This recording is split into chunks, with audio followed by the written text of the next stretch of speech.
हमारा हॉस्पिटल हड़प करने में भी डॉक्टर भवानी की साजिश है। डॉक्टर भवानी ने ही इनको कहा कि तुम इनको भगा दो, मैं तुम्हारे पीछे खड़ा रहूँगा। नमस्कार, आदाब। आप देख रहे हैं साबिर शेख के साथ ऑन रिकॉर्ड मीरा भाईंदर।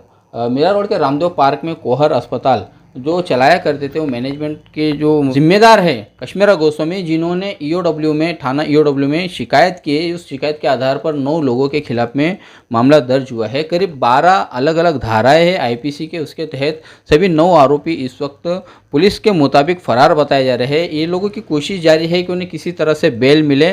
क्या है पूरा मामला, हमने जैसे आपको पिछली खबर में बताया था कि हम शिकायतकर्ता से मिलेंगे और उनसे जानने की कोशिश करेंगे। हमारे साथ में कश्मीरा गोस्वामी जी है। मैडम बताइए कि किस प्रकार का इन लोगों ने गबन किया, क्या क्या पूरा मामला था, उस बारे में थोड़ा रोशनी डालिए। सर, मेरे हस्बैंड और मैं जीएसके वेलनेस हॉस्पिटल 2019 से रामदेव पार्क मीरा रोड में रन कर रहे थे। हमारा हॉस्पिटल में सर हमारा जो भी इंफ्रास्ट्रक्चर लगा है, जो हमारी मशीनरी लगी है, जो भी हमारे बाकी का जो हमारा स्टेशनरी में सामान में इसमें गया है, ये कुल मिला के सर हमारा नियर अबाउट 40 लाख का पैसा जो है खर्चा हुआ है। अचानक से कोहार, प्रदीप कोहार, उसकी वाइफ आशा कोहार, उसकी साली गीता राम, उसका बेटा रितेश कोहार और हमारा ही कुछ स्टाफ, नवीन यादव, सत्यन सावला और भवानी, इन सब ने मिलके सर हमारा हॉस्पिटल पे कब्ज़ा कर लिया। रातों रात जीएसके वेलनेस हॉस्पिटल का बोर्ड वहाँ से उतार दिया। रातों रात वहाँ पे कोहार मल्टी स्पेशलिटी हॉस्पिटल का बोर्ड लग गया। सारा सामान हमारा कब्ज़ा कर लिया। हमको हॉस्पिटल में जाने से रोका गया। हम वहाँ पे से गुज़र रहे तो हमको धमकी दी गई कि यहाँ से जाओगे तो आप लोगों के साथ सही नहीं होगा। इस पे सर हमने कंप्लेंट भी की। पहले हमने मीरा रोड पुलिस स्टेशन में कंप्लेंट की। वहाँ पे कोई कार्रवाई न होने की वजह से वहाँ से हार के आखिर में हमने एसपी ठाणे सर से रिक्वेस्ट की। एसपी ठाणे सर की मदद से हमारा केस ईओडब्ल्यू डिपार्टमेंट को गया और ईओडब्ल्यू डिपार्टमेंट में हमारा केस का इन्वेस्टिगेशन चल रहा है। अभी भी सर हमारा केस सेशन कोर्ट में भी चल रहा है और हाई कोर्ट में भी चल रहा है। सेशन कोर्ट में 2 बार इन लोगों ने बेल के लिए अप्लाई किया सर। दोनों बार सेशन कोर्ट से इन लोगों की बेल रिजेक्ट हुई है। मैडम, थोड़ा मैं रोकना चाहूँगा आपको। ये बताइएगा कि ऐसा तो नहीं होता है आमतौर पर कि कोई आता है और ज़बरन कब्जा कर लेता है। आपका और इन 9 लोगों के आपस में किसी प्रकार का व्यवहार हुआ होगा। उन लोगों के साथ में आपने काम करने की इच्छा जताई होगी या उन लोगों ने आपके साथ में काम करने की इच्छा जताई होगी। कुछ तो आप लोगों का व्यवहार हुआ होगा। और उस अस्पताल को लेकर जिस पे ये पूरा मामला खड़ा हुआ है, उसमें जो एग्रीमेंट वगैरह जो बने हुए हैं, जो परमिशंस वगैरह जो लिए जाती है, वो किसके नाम से थी, किसके नाम से एग्रीमेंट थे, कौन कौन उसके अंदर लोग थे, उस बारे में थोड़ा बताएं। सर, बात ऐसी है कि ग्राउंड फ्लोर के ओनर है मिस्टर चतुर्वेदी और फर्स्ट फ्लोर के ओनर है मिस्टर त्रिपाठी। मिस्टर त्रिपाठी और मेरा एग्रीमेंट होने वाला था, लेकिन किसी वजह से वो एग्रीमेंट अभी तक हो नहीं पाया था। बची बात ग्राउंड फ्लोर के ओनर मिस्टर चतुर्वेदी की। मिस्टर चतुर्वेदी के साथ में मेरे हस्बैंड का एग्रीमेंट था। इन्होंने अपने इस एग्रीमेंट में प्रदीप कोहर और सत्यन सावला को भी इसलिए लिया था क्योंकि ग्राउंड फ्लोर की जगह नेचुरोपैथी के लिए यूज़ हो रही थी। लेकिन जब इन्होंने हॉस्पिटल टेक ओवर किया सर, तो हमारे पीठ पीछे इन्होंने ये एग्रीमेंट चलते ही दूसरा एग्रीमेंट बनाया। इन्होंने ब्रीच ऑफ ओरिजिनल एग्रीमेंट किया है, जो कि एक कानूनन गुनाह है। इसके अलावा इन्होंने पीठ पीछे त्रिपाठी जी को भी ज़्यादा भाड़ा देने का लालच बताकर उनसे एक दूसरी प्रॉमिशनरी नोट बना के ली है, जिस प्रॉमिशनरी नोट में सत्यन सावला ने अपनी मदर और कोहार एलएलपी से आशा कोहार मैडम को रखा है। यानी दोनों ओनर्स ने सर सीधे सीधे हमारे साथ धोखा किया। दोनों ओनर्स सर हम लोगों से डिपॉजिट ले चुके हैं। चतुर्वेदी जी को हम लोगों ने 2 लाख रुपए डिपॉजिट दिया हुआ है, जिसका सबूत ईओडब्ल्यू के पास है। त्रिपाठी जी को हमने 4 लाख रुपए डिपॉजिट दिया है। ओनर्स ने डिपॉजिट हमसे लिया और ब्रीच एग्रीमेंट हमसे करके नए लोगों के साथ एग्रीमेंट बनाया। इसलिए सर एफआईआर में वो लोग भी गुनहगार हैं। मैडम, जो ज़रूरी जो परमिशंस ली जाती है जैसे महानगर पालिका की म्यूनिसिपल कॉरपोरेशन जो ली जाती है, जो संबंधित विभाग है, चाहे वो फायर का एनओसी हो या म्यूनिसिपल कॉरपोरेशन का जो आरोग्य विभाग है, वहाँ से जो एनओसी है, जो इस प्रकार के जो दस्तावेज एक अस्पताल शुरू करने के लिए जो रिक्वायरमेंट जो डॉक्यूमेंट रहते हैं, वो कौन से डॉक्यूमेंट्स है, किसने वहाँ पर अप्लाई किया था, और इन सब पूरे मामले में डॉक्टर जे.बी. भवानी जो फैमिली केयर अस्पताल में वहाँ पर वो डायरेक्टर के तौर पे काम करते थे, उनका क्या रोल है? सर, ये जो दो डॉक्टर्स हैं, सत्यन सावले और प्रदीप कुमार, ये नेचुरोपैथी के डॉक्टर्स हैं। ये लोग कोई भी हॉस्पिटल रन नहीं कर सकते। इनको हॉस्पिटल रन करने के लिए एमबीबीएस डॉक्टर चाहिए। इसलिए इन लोगों ने डॉक्टर भवानी को अप्रोच किया। इनफैक्ट डॉक्टर भवानी और इनकी ये सब मिली जुली साजिश है। हमारा हॉस्पिटल हड़प करने में भी डॉक्टर भवानी की साजिश है। डॉक्टर भवानी ने ही इनको कहा कि तुम इनको भगा दो, मैं तुम्हारे पीछे खड़ा रहूँगा। और डॉक्टर भवानी ने ही अपने सारे सर्टिफिकेट्स एमबीएमसी में जोड़ के तुरंत एक दिन में कोहार हॉस्पिटल के लिए रजिस्ट्रेशन ले लिया। जबकि हमारा 9 महीने से हमने सारे पेपर्स लगाए हुए, सारे लीगल पेपर्स हैं, लेकिन फिर भी एमबीएमसी के मिस्टर पडवल ने हमको हमारे हॉस्पिटल के लिए रजिस्ट्रेशन नहीं दिया। हर समय हमको कुछ नया, ये पेपर ठीक नहीं है बोल के टाल दिया गया था। और कोहार हॉस्पिटल को 2 दिन में रजिस्ट्रेशन मिल गया। ऑन द कॉन्ट्रेरी, कोहार हॉस्पिटल ने जो रजिस्ट्रेशन के लिए पेपर्स लगाए हैं, उस पेपर पे सारा मेरा नाम है। जो वहाँ पे टच एंड ग्लो के पेपर्स है, जो अदर सर्टिफिकेट्स है, वो सब फायर की एनओसी है। डॉक्टर कश्मीरा गोस्वामी के नाम के पेपर्स है, ये भी एमबीएमसी ने चेक नहीं किया। उन्होंने सिर्फ उनको अप्रूवल दे दिया कोहार हॉस्पिटल को कोविड बनाने के लिए। तो लीगली जांच तो एमबीएमसी ने भी नहीं की, और एमबीएमसी ने भी एक तरफा ही डिसीजन लिया है कोहार हॉस्पिटल को रजिस्ट्रेशन देने का। और ये पूरा करने वाला मिस्टर भवानी है सर। मतलब मिस्टर भवानी की इतनी मजबूत पकड़ है कि जिस एनओसी के लिए आप महीनों से चक्कर काट रहे थे, वही एनओसी उन्हें एक दिन में मिल जाती है। सर, मिस्टर भवानी का थोड़ा गुडविल है यहाँ पे।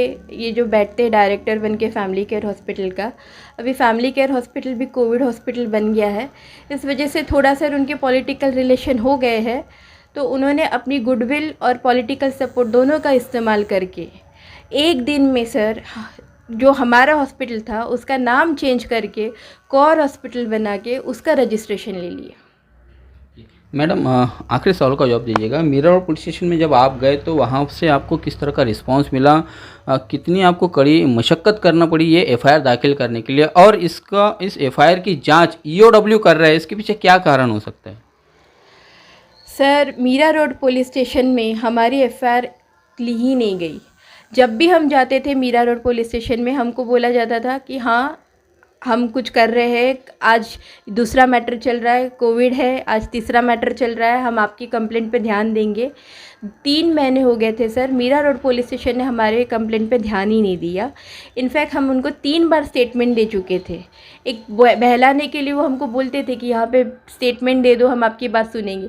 मीरा रोड पुलिस स्टेशन में कोई एक्शन नहीं लिया, क्योंकि हमें बाद में पता चला कि मीरा रोड पुलिस स्टेशन को ये लोग सेटल कर चुके हैं।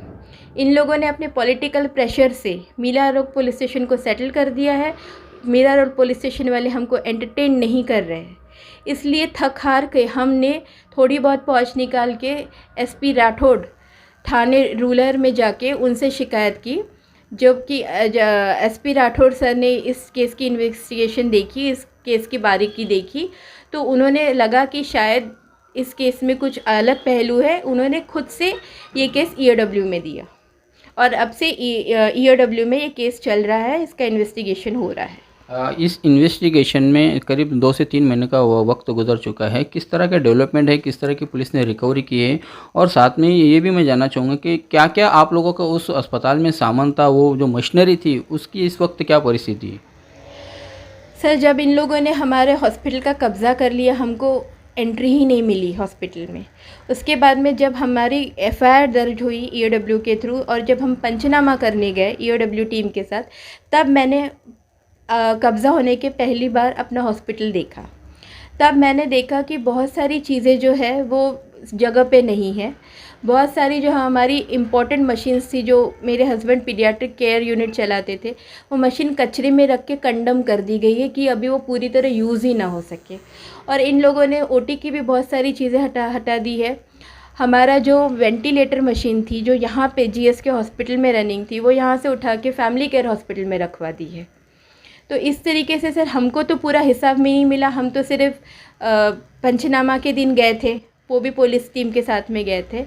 तो हमारा जो एग्जैक्टली अभी हिसाब करने जाओ तो वो पता चलेगा सर, लेकिन हमारी जो लागत थी मशीन्स और ये सब पकड़ के हमारा नियर अबाउट 24 लाख होता है सर। 6 लाख हम लोगों ने डिपॉज़िट दिया है, और इसके अलावा हमारा जो रूम से चोरी हुआ सामान है, इन लोगों ने जब कब्ज़ा किया तो मेरे हस्बैंड का केबिन जो है, केबिन का लॉक तोड़ा। लॉक तोड़ के अंदर है, अंदर में जो ड्रावर था, टेबल का ड्रावर, उसके अंदर 1,30,000 के आसपास कैश थी। वो कैश गायब है। उस ड्रावर के अंदर कुछ पीडीसी चेक्स थे, कुछ इम्पोर्टेंट डॉक्यूमेंट्स थे, कुछ और पेपर्स थे, एग्जैक्टली अभी याद नहीं, लेकिन इम्पॉर्टेंट वाला ही सामान वहाँ रखा हुआ था।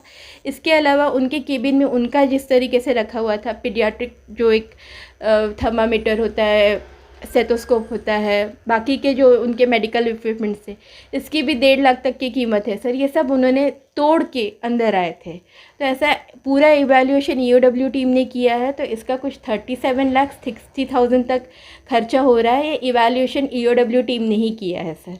तो इतना पैसा हमारा लगा हुआ है। इस पूरे मामले में कोई अभी तक गिरफ्तारी हुई है? इस मामले में सर अभी तक गिरफ्तारी नहीं हुई है, क्योंकि ईओडब्ल्यू का कहना है कि उनको डायरेक्ट अरेस्ट करने के राइट्स है नहीं। उन्होंने फिर एसपी सर से अरेस्ट करने का ऑर्डर भी लिया था, लेकिन बीच में ये कोर्ट फिर सेशन कोर्ट में उन्होंने बेल एप्लीकेशन किया। बेल एप्लीकेशन करने के बाद में उनकी 2 बार बेल रिजेक्ट भी हुई, लेकिन अभी भी ईओडब्ल्यू ने उनको अरेस्ट नहीं किया। मेरे कारण पूछने पे ईओडब्ल्यू ने मुझे ये आंसर दिया कि अभी मीरा भाईंदर की कमिश्नरी अलग हो गई है, तो अभी मीरा भाईंदर कमिश्नरी में मेरा केस ट्रांसफ़र होगा, और जब मेरा केस ईओडब्ल्यू से ट्रांसफ़र होके ईओडब्ल्यू मीरा भाईंदर में आएगा, तभी उस पर कोई फर्दर एक्शन होगा।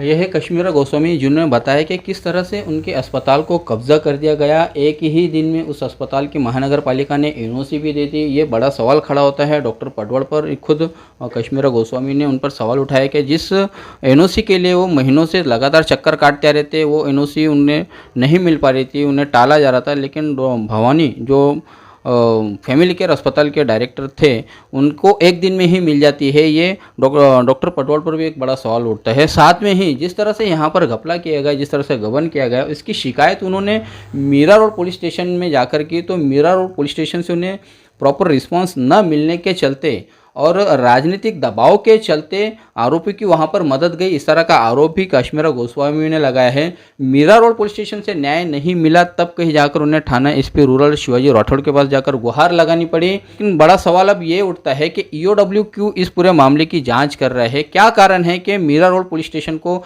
इस मामले की जाँच नहीं सौंपी गई, ईओडब्ल्यू को सौंपी गई? आखिर में मैं आप सभी को बताना चाहूँगा कि एक नॉर्म्स के मुताबिक करीब 50 लाख से, अगर 50 लाख रुपए से ज़्यादा का कहीं पर गबन होता है, घपला होता है, तो उसकी जांच की जिम्मेदारी जो होती है वो ईओडब्ल्यू को दी जाती है। यहाँ पर ये पूरे मामले को ईओडब्ल्यू में दिया गया है, तो ये भी एक बड़ा सवाल पैदा होता है। और इस पूरे मामले में ईओडब्ल्यू ने अभी तक एक भी गिरफ्तारी नहीं की। ईओडब्ल्यू की कार्य पद्धति, उसके कार्यशैली पर भी सवाल उठता है कि क्या ऐसे कारण है कि एक ये पहला ही मामला नहीं है कि जिसमें आरोपियों को गिरफ्तार नहीं किया गया। इसके पहले भी जो मीरा भाईंदर से अनेक ऐसे मामले हैं जिसमें करोड़ों के घपले हुए हैं, करोड़ों की गबन हुई है, आरोपी फरार है। ईओडब्ल्यू के जो मामले हैं, जैसे गोल्ड एक्सप्रेस का मामला हो गया, गोल्ड स्मिथ का मामला हो गया, इसके अलावा हीरा गोल्ड का मामला हो गया, ऐसे कई अनेक सारे मामले हैं। इन मामलों में ईओडब्ल्यू ने किस प्रकार की कार्रवाई की है, किस तरह से जिम्मेदारी से अपनी ड्यूटी निभाई है, ये तो साफ दिखाई देता है।